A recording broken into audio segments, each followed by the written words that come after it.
Hello mga Mars, welcome back to my channel.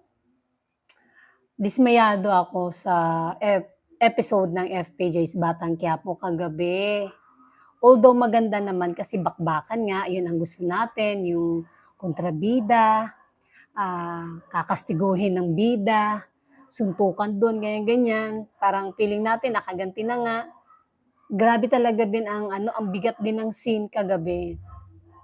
Pero hindi ko inaasahan na si Ramon ay mamamatay or si Christopher De Leon na siyang tatay ni Tanggol sa teleserye na FPJ's Batang Quiapo.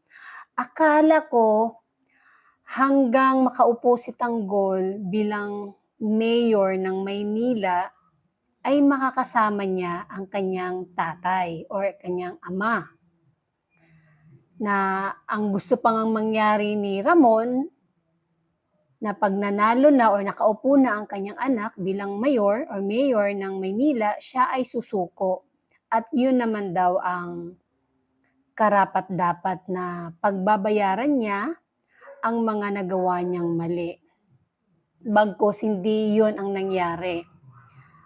Nabaril nga niya si Rigor. At ang akala niya, napatay na niya si Rigor.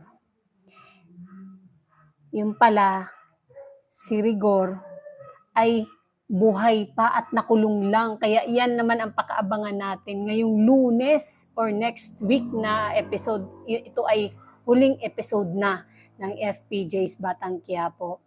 Lulusubin naman ngayon. Sila naman lulusob sila naman ang manggugulo sa Maynila. Ang pangkat ni Vice Mayor at ni Mayor kasama si Rigor. Ay, pero akala ko talaga mabubuhay si Ramon. Yung magkasama sila. Kaso hindi. Yun lang, nadismaya lang ako. Ikaw ganun din ba ang naramdaman mo nung Friday episode ng FPJ's Batang Quiapo?